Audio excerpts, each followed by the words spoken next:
Assalamualaikum warahmatullahi wabarakatuh. Kami dari kelompok 1 yang beranggotakan Amelia Putri Sukma Fajar, Andini, Arciasa Putri Kalista Herwanto, Azahra Aulia Putri, dan Kasimira Alivia Indrawan. Kelompok kami akan mempresentasikan tentang organisasi syarikat Islam, Muhammadiyah, dan Nahdlatul Ulama.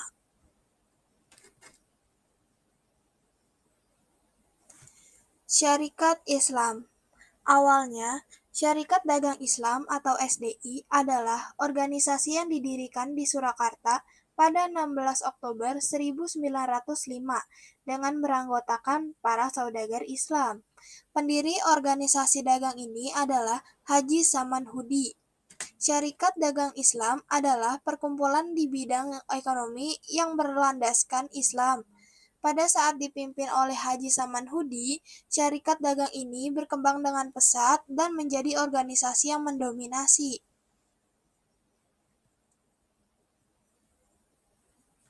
Tujuan organisasi ini adalah yang pertama, tujuan syarikat dagang Islam pada awal kemunculannya adalah untuk menghadapi persaingan dagang dengan pedagang Tiongkok dan sifat superioritasnya.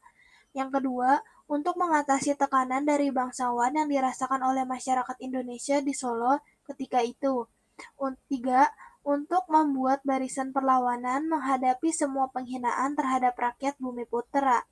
Yang keempat, sebagai perlawanan terhadap kecurangan dan penindasan yang dilakukan pihak pegawai Bumiputra dan Eropa terhadap rakyat.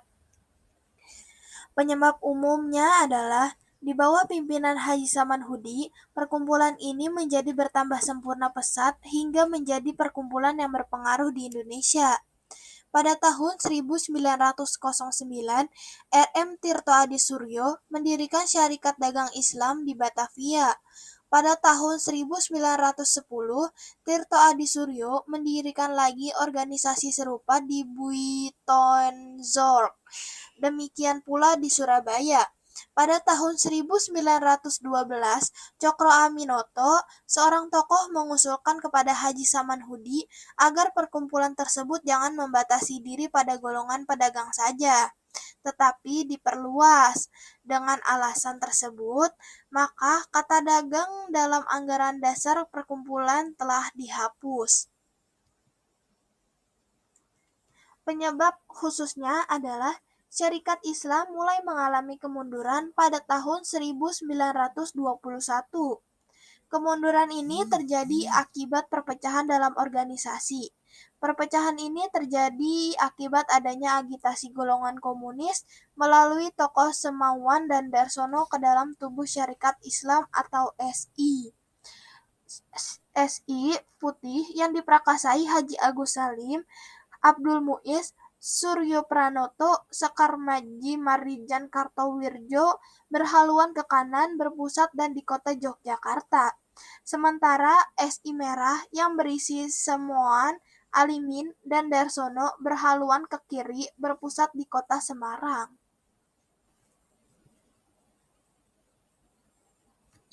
Dampak organisasi syarikat Islam dalam bidang politik yaitu perluasan hak Volksraad dengan tujuan untuk merubahnya menjadi suatu legislatif. Selain itu, SI juga menghendaki dihapusnya kerja paksa dan sistem izin berpergian. Kedua, dalam bidang ekonomi, yaitu awal pendirian SI adalah mengimbangi dominasi pedagang Tionghoa. Namun dalam perkembangannya, perkumpulan dagang ini berupaya merobohkan monopoli pedagang-pedagang Tionghoa selaku pemasok bahan baku bagi industri batik. Karena ketidakadilannya, oleh karena ini, organisasi tersebut memperluas tujuannya, di antaranya memajukan pertanian, perdagangan, kesehatan, pendidikan, dan pengajaran. Ketiga, dalam bidang sosial, masuknya pengaruh komunis SI yang merasakan perkembangan pesat berikutnya mulai disusupi oleh petua sosialisme revolusioner. Mulanya, EISDV sudah mencoba menyebarkan pengaruhnya, tetapi karena petua yang mereka anut tidak berakar di dalam warga Indonesia, melainkan diimpor dari Eropa oleh orang Belanda. sehingga usahanya kurang sukses. Sehingga mereka memakai taktik infiltrasi yang dikenal sebagai blok di dalam. Mereka sukses menyusup ke dalam tubuh SI oleh karena dengan tujuan yang sama adalah membela rakyat kecil dan menentang kapitalisme, namun dengan cara yang tidak sama. Yang keempat dan yang terakhir adalah dalam bidang budaya. Dalam bidang SI menghendaki penghapusan semua peraturan dan undang-undang yang menyebabkan penyiaran agama Islam terhambat, pemisahan lembaga yudikatif dan eksekutif, serta dibutuhkan pembentukan hukum yang sama untuk menegakkan hak rakyat, melenyapkan minuman keras dan candu, perjudian, prostitusi, serta melarang pemakaian tenaga kerja anak, juga membentuk peraturan pemburuan dan menambah politik secara cuma-cuma. Nahdlatul Ulama, Kebangkitan Ulama, disingkat NU, adalah sebuah organisasi Islam terbesar di Indonesia.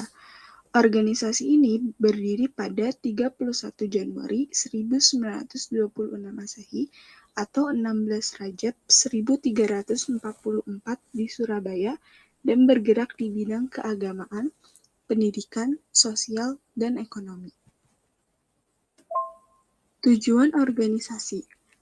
Berikutnya, ajaran Islam yang menganut paham Ahlussunnah wal Jamaah untuk terwujudnya tatanan masyarakat yang berkeadilan demi kemaslahatan kesejahteraan umat Islam dan demi terciptanya rahmat bagi semesta. Kehadiran NU merupakan salah satu upaya melambangkan wawasan tradisi keagamaan yang dianut jauh sebelumnya, yakni paham Ahlussunnah wal Jamaah Aswaja. Selain itu, NU sebagaimana organisasi-organisasi pribumi lain, baik yang bersifat sosial, budaya, atau keagamaan yang lahir di masa penjajah, pada dasarnya merupakan perlawanan terhadap penjajah. Penyebab khusus berdirinya NU dipengaruhi kondisi politik dalam dan luar negeri, sekaligus merupakan kebangkitan kesadaran politik yang ditampakkan dalam wujud gerakan organisasi dalam menjawab kepentingan nasional dan dunia Islam umumnya. Dampak organisasi. Yang pertama ada politik. Peran Nahdlatul Ulama dalam politik. Perjalanan Nahdlatul Ulama yang awalnya banyak bernafaskan politik praktis, kemudian berganti haluan dengan menitibaratkan pada aktivitas sosial keagamaan. Yang kedua ada ekonomi. Mengutamakan perkembangannya ekonomi rakyat. Hal ini ditandai dengan lahirnya BMT dan badan keuangan lain yang telah terbukti membantu masyarakat. Dalam dimensi ekonomi, Nahdlatul Ulama telah membuat gerakan sosial ekonomi dengan nama Nahdlatul Tujar, yang merupakan keprihatinan atas ketinggalnya umat Islam di bidang ekonomi dan sosial dibandingkan dengan umat lainnya. Yang ketiga ada sosial budaya. Dari dimensi sosial, keberadaan Nahdlatul Ulama merupakan upaya penegakan kembali semua tradisi keagamaan dan sosial yang sebenarnya dua musa alimacan kiai dan politik dalam wacana civil society dalam jaringan struktur pada pola kepemimpinan yang merupakan lembaga-lembaga pesantren, kiai, santri, dan jamaah yang tersebar di tanah air. Sebagai unit komunitas sosial budaya masyarakat Islam menjadikan Nahdlatul Ulama tidak terlalu sulit dalam menyebarkan sayap organisasinya. 3. Organisasi Muhammadiyah. Muhammadiyah adalah sebuah organisasi Islam yang besar di Indonesia. Nama organisasi ini diambil dari nama Nabi Muhammad SAW, sehingga Muhammadiyah juga dapat dikenal sebagai orang-orang yang menjadi pengikut Nabi Muhammad SAW. Muhammadiyah memiliki arti pengikut Nabi Muhammad. 3. Organisasi Muhammadiyah. Tujuan organisasi. Tujuan utama Muhammadiyah adalah mengembalikan seluruh penyimpangan yang terjadi dalam proses dakwah. Penyimpangan ini sering menyebabkan ajaran Islam bercampur baur dengan kebiasaan di daerah tertentu, dengan alasan adaptasi. Penyebab organisasi. Faktor-faktor penyebab berdirinya Muhammadiyah yaitu faktor subjektif dan faktor objektif. Faktor subjektif ini itu sendiri disebut sebagai faktor utama dan faktor penentu berdirinya Muhammadiyah. Yang mana faktor ini datang dari dalam diri Kiai Haji Ahmad Dahlan itu sendiri, yaitu hasil pendalaman beliau terhadap Al-Quran. Beliau melakukan penelaan pada ayat Al-Quran sesuai dengan firman Allah Subhanahu wa Ta'ala dalam surat Al-Nisa ayat 82 dan Muhammad ayat 24, yang di dalamnya berisi tentang tadabbur terhadap ayat Al-Quran.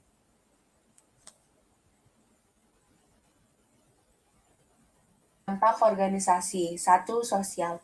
Dampak organisasi Muhammadiyah di bidang sosial membina anak-anak yatim, orang dalam panti jompo, dan rumah sakit binaannya. Memperdayakan perempuan agar dapat ilmu pengetahuan yang dapat digunakan. 2. Ekonomi. Dalam bidang ekonomi membantu masyarakat dengan didirikannya koperasi. 3. Politik. Dalam bidang politik, Muhammadiyah sebagai gerakan politik lebih mengedepankan moral daripada sekedar memperoleh kekuasaan. Sebagaimana pada umumnya perjuangan yang dilakukan oleh pelaku-pelaku politik praktis kepartaian.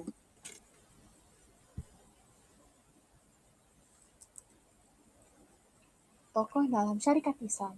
Yang pertama adalah Haji Saman Hudi, yang kedua Haji Umar Said Cokroaminoto, dan yang ketiga Abdul Muiz. Tokoh pada Nahdlatul Ulama.